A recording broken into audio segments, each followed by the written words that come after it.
The apparent suicide of close Epstein associate Jean-Luc Brunel leaves many questions about his connection to the American financier and convicted sex offender. The former boss of a famed French model agency was found hanged in his cell in a Paris prison last week.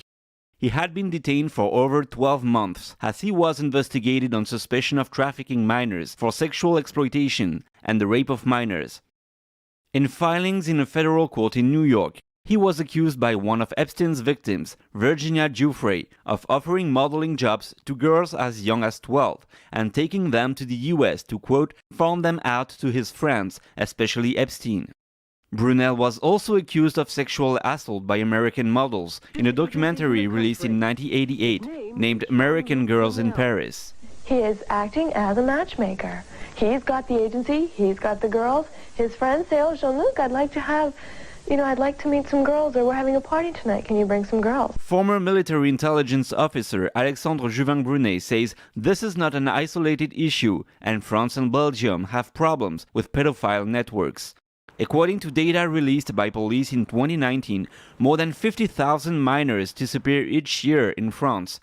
2/3 of them are found within 72 hours of their disappearance, but Zhovin-Brunet is concerned for the missing. Où est l'autre tiers? Where's the missing 1/3?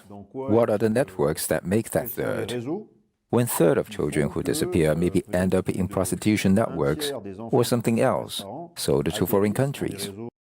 According to an association president, many are teenagers who leave their home and end up wandering. Some say there is a lack of interest from law enforcement on the matter. Zhovin-Brunet says his experience makes him believe in the existence of networks. Parce que c'est pas les pédocriminels le pire. The problem is not the isolated pedophiles. The problem is the networks that are being elaborated.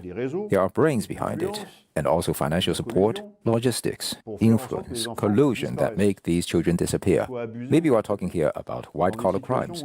I believe if French people knew what's happening, they would advocate for the return of the death penalty for those people. Se prononcerait majoritairement pour la peine de mort. As for Jean-Luc Brunel, his lawyer says his death put an end to the investigation of his client in the Epstein case, and this means it's now less likely to establish the truth on the past of the French modeling agent. David Vives, NTD News, Paris.